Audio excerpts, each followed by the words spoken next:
कि आपको पता होगा राष्ट्रपति के चुनाव कंप्लीट हो चुके हैं और नतीजे भी आ चुके हैं। द्रौपदी मुर्मू हमारे देश के 15वें राष्ट्रपति के रूप में शपथ लेने जा रही है। द्रौपदी मुर्मू के कंपटीशन में यशवंत सिन्हा भी राष्ट्रपति पद उम्मीदवार के लिए खड़े थे, लेकिन उनको मात्र 36% वोट ही मिले। 64% वोटों के साथ बड़े भारी बहुमत से द्रौपदी मुर्मू राष्ट्रपति पद के लिए जीत हासिल की है और ऐसे में अब हमारे देश के नए राष्ट्रपति के रूप में द्रौपदी मुर्मू नियुक्त होगी, जो कि अभी तत्कालीन राष्ट्रपति रामनाथ कोविंद जी हैं। लेकिन क्या आप जानते हैं भारत के राष्ट्रपति की नियुक्ति कौन करता है? भारत के राष्ट्रपति का पद कहां से लिया गया? राष्ट्रपति की नियुक्ति कैसे की जाती है? भारत के राष्ट्रपति को कैसे हटाया जा सकता है? राष्ट्रपति का काम क्या होता है? क्या प्रधानमंत्री से भी बड़ा होता है राष्ट्रपति, या राष्ट्रपति से बड़ा कौन होता है? शक्तिशाली राष्ट्रपति ज्यादा होता है या प्रधानमंत्री? भारत की पहली महिला राष्ट्रपति कौन है? राष्ट्रपति को अपने पद से कौन हटा सकता है? कौन ये पावर भी रखता है कि राष्ट्रपति को भी अपने पद से हटा सकता है? अगर अकस्मात राष्ट्रपति की मृत्यु हो जाए तो उनके पदभार को कौन संभालता है? राष्ट्रपति पद की शपथ 25 जुलाई को ही क्यों दी जाती है? भारत में राष्ट्रपति का कार्यकाल कितना होता है ये तो आपको पता होगा, 5 साल। लेकिन राष्ट्रपति के बड़े अधिकार क्या है? राष्ट्रपति को कितनी सैलरी मिलती है और राष्ट्रपति के अधिकारों में क्या क्या ताकतें शामिल है? भारत के राष्ट्रपति से संबंधित कुछ ऐसी ही इंपॉर्टेंट और इंटरेस्टिंग जानकारी आपको इस वीडियो में जानने मिलने वाली है। सो 2 मिनट के इस वीडियो को ध्यान से पूरा देखते रहिएगा। आइए राष्ट्रपति से संबंधित काफी सारी जानकारियों और बातों को ऐसे ही सवालों के माध्यम से समझने की कोशिश करते हैं। अच्छा, सबसे पहले बात करें भारत के राष्ट्रपति की नियुक्ति कौन करता है? तो भारत के राष्ट्रपति का चुनाव अनुच्छेद 55 के मुताबिक आनुपातिक प्रतिनिधित्व प्रणाली के एकल संक्रमणीय मत पद्धति के द्वारा होता है। यानी कि राष्ट्रपति को भारत के संसद के दोनों सदन, लोकसभा और राज्यसभा तथा साथ ही राज्य विधायिकाओं यानी कि विधानसभाओं के जो निर्वाचित सदस्य होते हैं, जिनको 5 वर्ष की अवधि के लिए चुना जाता है, उन्हीं सदस्यों के द्वारा राष्ट्रपति की वोटिंग की जाती है। यानी कि राष्ट्रपति की नियुक्ति भी यही करते हैं, लेकिन राष्ट्रपति को शपथ अलग के द्वारा दिलाई जाती है। राष्ट्रपति का कार्यकाल क्या होता है? तो आपको बता दूं, भारत का राष्ट्रपति देश का मुखिया और भारत का प्रथम नागरिक होता है। राष्ट्रपति के पास भारतीय सशस्त्र सेना की भी सर्वोच्च कमान होती है और भारत के राष्ट्रपति का कार्यकाल 5 वर्षों का होता है। भारत के प्रथम राष्ट्रपति कौन है? तो आपको बता दूं, डॉक्टर राजेंद्र प्रसाद स्वतंत्र भारत के पहले राष्ट्रपति थे। वह लगातार 2 कार्यकाल तक सेवा देने वाले भी एकमात्र राष्ट्रपति रहे हैं। वहीं डॉक्टर सर्वपल्ली राधाकृष्णन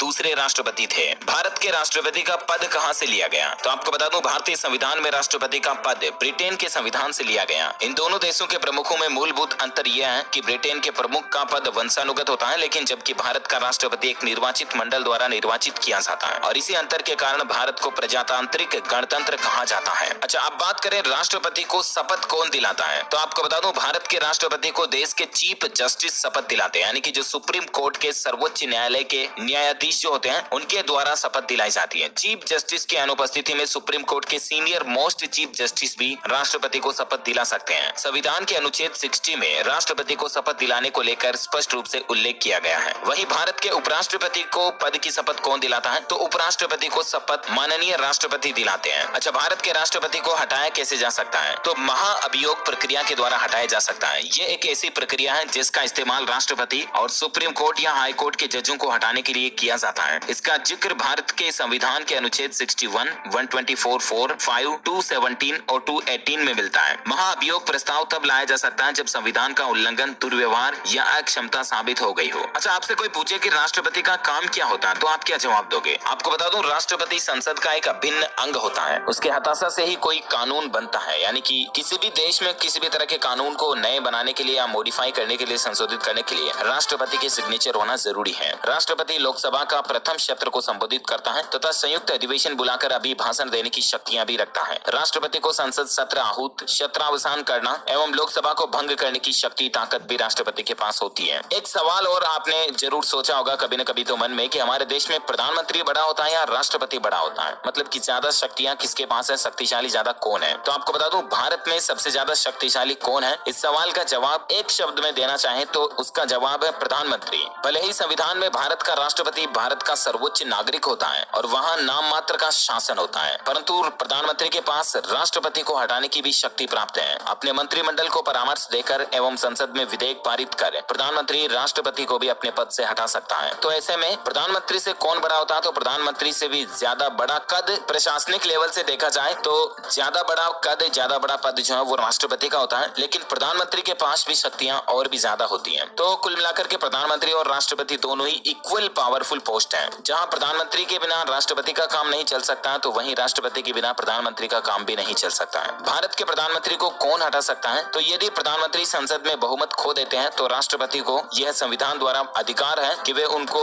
पद से इस्तीफा देने को कहें या बर्खास्त कर दिया जाए। तो प्रधानमंत्री को अपने पद से राष्ट्रपति हटा सकता है, लेकिन राष्ट्रपति को अपने पद से प्रधानमंत्री भी हटा सकता है। भारत की पहली महिला राष्ट्रपति कौन है? प्रतिभा देवी सिंह पाटिल। और अभी दूसरी महिला राष्ट्रपति नियुक्त होने जा रही है, द्रौपदी मुर्मू। इनके नाम 3 और रिकॉर्ड भी हैं। ये देश की पहली आदिवासी राष्ट्रपति भी हैं, देश की दूसरी महिला राष्ट्रपति भी हैं, झारखंड की पहली महिला राज्यपाल भी हैं। अच्छा, संविधान में राष्ट्रपति कौन से भाग में आता है? 29 के अंतर्गत राष्ट्रपति संसद या व्यवस्थापिका का एक अभिन्न अंग है। अनुच्छेद 82 के अंतर्गत राष्ट्रपति राज्यसभा में 12 सदस्यों को मनोनीत करता है। अभी वर्तमान भारत के तत्कालीन राष्ट्रपति रामनाथ कोविंद जी भारत के 14वें राष्ट्रपति हैं और द्रौपदी मुर्मू भारत के 15वें राष्ट्रपति के रूप में शपथ लेगी। अच्छा, राष्ट्रपति के अधिकार और कर्तव्य क्या है? तो आपको बता दूं, राष्ट्रपति विदेशों के लिए भारतीय राजदूतों की नियुक्ति करता है एवं भारत में विदेशों के राजदूतों की नियुक्ति का अनुमोदन भी करता है। संविधान के अनुच्छेद 72 के अंतर्गत राष्ट्रपति को किसी अपराध के लिए दोषी ठहराए गए किसी व्यक्ति के दंड को क्षमा करने, उसका प्रविलंबन, परिहार और लघुकरण की शक्ति भी प्राप्त है। यानी कि किसी व्यक्ति को मान लीजिए जुर्म के तहत देश में हाई कोर्ट, सुप्रीम कोर्ट के द्वारा अगर फांसी की सजा भी सुना दी जाती है तो उसको भी हमारे देश का राष्ट्रपति माफ कर सकता है। इतना अधिकार राष्ट्रपति के पास होता है। अच्छा, चलिए कि इंटरनेशनल जीके भी आपको बता देता हूँ। विश्व की पहली महिला राष्ट्रपति कौन है? मारिया इसाबेल पेरोन,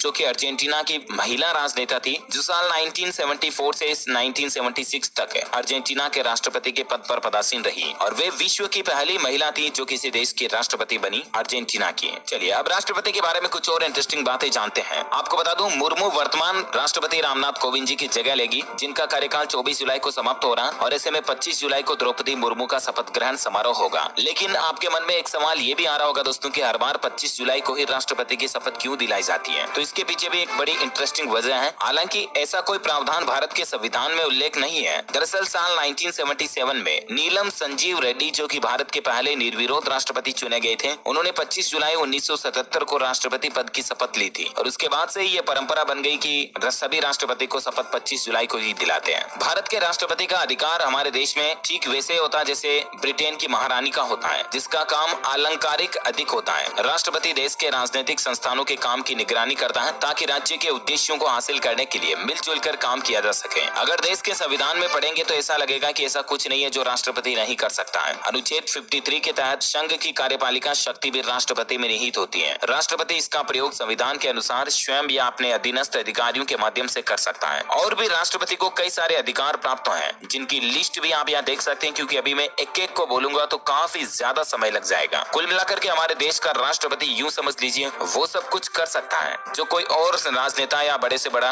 VIP भी नहीं कर सकता है। देश के प्रधानमंत्री, उप प्रधानमंत्री, उपराष्ट्रपति, सुप्रीम कोर्ट के सर्वोच्च न्यायालय के जज, इन सभी से ज्यादा पावर रखता है राष्ट्रपति। अच्छा, अंतिम सवाल पर चर्चा करते हैं कि राष्ट्रपति की तनख्वाह और सैलरी क्या होती है। तो आपको बता दूं, वर्तमान में भारत के राष्ट्रपति की सैलरी 5 लाख रुपए प्रति महीना है। इसके अलावा भी उनको कई अन्य तरह के भत्ते भी दिए जाते हैं। 2017 से पहले राष्ट्रपति की सैलरी केवल 1.5 लाख रुपए थी। उस समय टॉप ब्यूरोक्रेट्स और कैबिनेट मंत्रियों की सैलरी इससे ज्यादा थी, लेकिन अभी नियमों में संशोधन कर दिया है और राष्ट्रपति को 5 लाख रुपए हर महीना सैलरी मिलती है। इसके अलावा राष्ट्रपति को देश में कहीं पर भी किसी भी हॉस्पिटल में फ्री मेडिकल सुविधा, घर, बिजली, टेलीफोन बिल सहित अन्य भत्ते भी मिलते हैं। साथ ही राष्ट्रपति के पास स्पेशल बॉडीगार्ड होते हैं। इन्हें प्रेसिडेंशियल बॉडीगार्ड कहा जाता है। इनकी संख्या 86 होती है। पद से हटने के बाद राष्ट्रपति को 1.5 लाख रुपए पेंशन मिलती है और पूर्व राष्ट्रपति के रूप में उन्हें रहने के लिए एक मोबाइल मुक्त बंगला, 2 free landline phone, life time free इलाज की सुविधा भी दी जाती है। स्टाफ के खर्च के लिए सरकार पूर्व राष्ट्रपति को 60,000 रुपए हर महीना अलग से खर्चा भी देती है। पूर्व राष्ट्रपति को अपने साथ एक सहयोगी लिए ट्रेन या हवाई मार्ग से फ्री यात्रा की सुविधा भी मिलती है ना। तो ये ढेर सारे राइट्स और पावर्स राष्ट्रपति के पास अवेलेबल है। कुल मिलाकर के राष्ट्रपति हमारे देश का प्रथम नागरिक होता है। अगर भारत के नाम से कहीं संबोधित करने की जरूरत है तो राष्ट्रपति की जिम्मेदारी होती है कि जहां भारत के नाम का संबोधन हो रहा है, मतलब कि जैसे बोले तो भारत एक बहुत ही दयालु देश है, तो भारत को अपने आप में पर्सन नहीं है, लेकिन